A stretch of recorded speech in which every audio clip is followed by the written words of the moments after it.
বিদআত করলে আল্লাহ রাসূল সাল্লাল্লাহু আলাইহি সাল্লামকে উপেক্ষা করা হয়, বিদআত করলে আল্লাহ রাসূলকে অবমাননা করা হয়।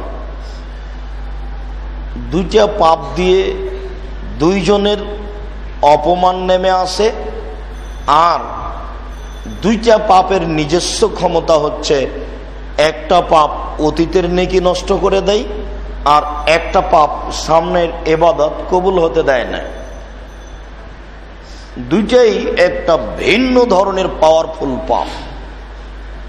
অন্যান্য পাপ এত পাওয়ার রাখে না। মানুষকে হত্যা করা মহাপাপ। কেউ যদি একজন মানুষকে হত্যা করে তো এই অপরাধটা হলো সারা পৃথিবীর মানুষকে হত্যা করা যেমন পাপ, তাহলে অবশ্যই একটা মানুষকে হত্যা করা মহাপাপ।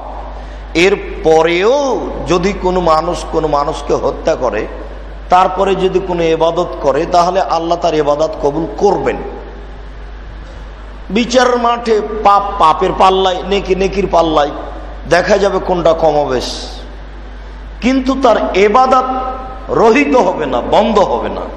কিন্তু বিদআত এমন একটা পাওয়ারফুল পাপ, যেই পাপে মানুষের ভবিষ্যৎ ইবাদত কবুল হতে দেয় না।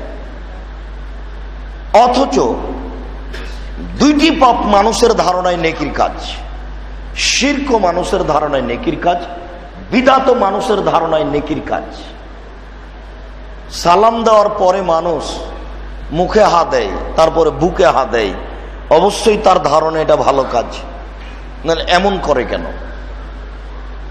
যারা চিল্লাচিল্লি করে জিকির করছে, অবশ্যই তাদের ধারণায় এটা একটা ভালো কাজ। নইলে এইভাবে আল্লাহকে সন্তুষ্ট করার জন্য এমন করছে কেন? যারা মেশিনের মাধ্যমে তাসবিহ গণনা করছে, অবশ্যই তারা মনে করছে এটা ভালো কাজ, না হলে কষ্ট করে এমন করছে কেন?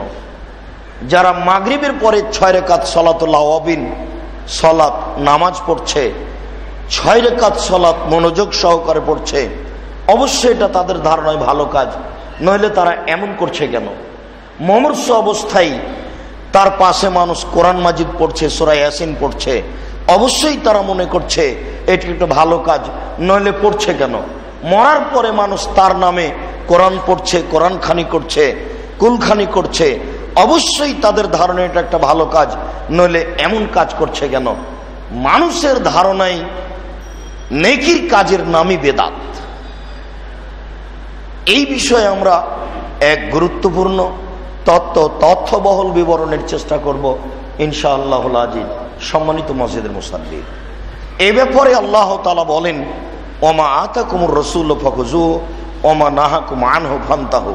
পৃথিবীর মানুষ, রাসূল তোমাদের যা দিয়েছেন তা গ্রহণ করো, আর তিনি যা নিষেধ করেছেন তা বর্জন করো।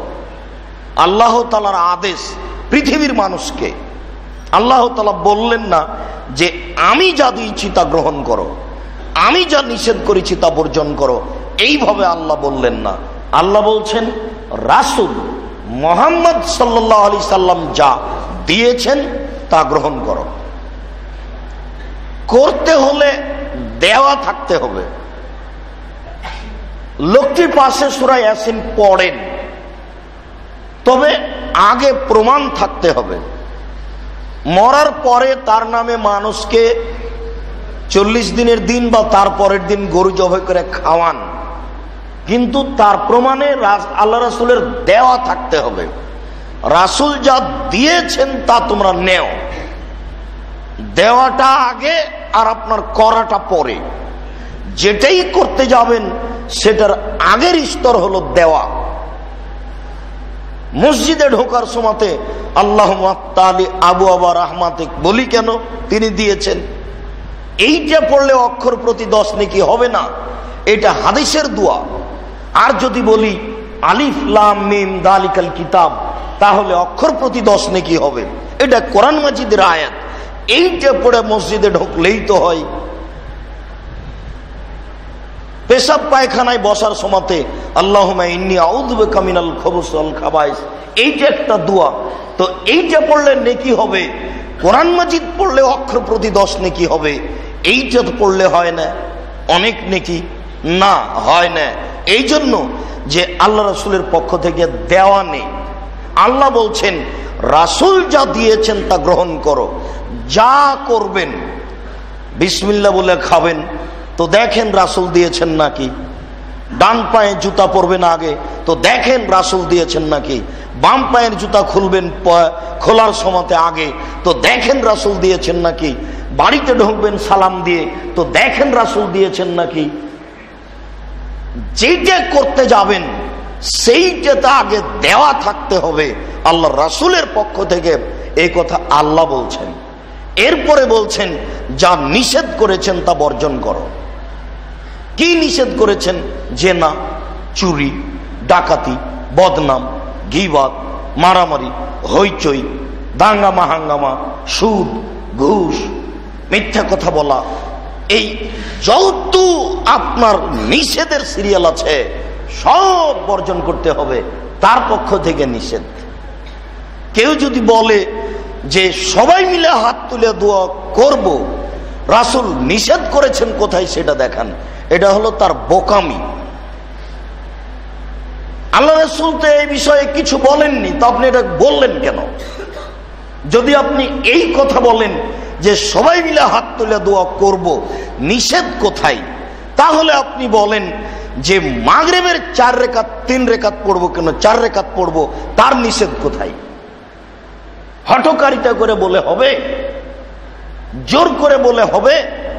নিষেধ মানে তার মুখ থেকে যেগুলি নিষেধ, চুরি নিষেধ, জেনা নিষেধ, ডাকাতি নিষেধ, মারামারি নিষেধ, সুদ নিষেধ, ঘুষ নিষেধ, মেয়েদের বেপরদা নিষেধ, এইগুলো তার নিষেধের সিরিয়াল।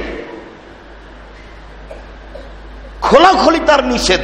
যেখানে কিছু নেই সেইখানে কেন আপনি বলতে গেলেন যে কবরস্থানে সবাই মিলে হাত তুলে দোয়া করা যাবে না, তার নিষেধ কোথায়? নিষেধ নাই, অতএব করব। আল্লাহুস সামাদ। তাহলে ফজরের সালাত 2 রাকাত পড়ি, 4 রাকাত পড়া যাবে না, তার নিষেধ কোথায়? কোন বোকামি! 2 রাকাত পড়ি কেন? দিয়েছেন এই জন্য। মাগরিব আর 3 রাকাত পড়ি কেন? দিয়েছেন এই জন্য। জোহর আসর এই সালাতে জোরে চুপে চুপে কেরাত করি কেন? দিয়েছেন এই জন্য। মাগরিব এশা ফজর জোরে কেরাত করি কেন? দিয়েছেন এই জন্য।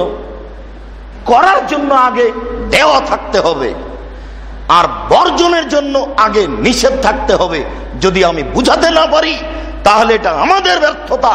আমাদের ব্যর্থতার কারণে কোরআন হাদিস জাতিকে বুঝাতে পারলাম না।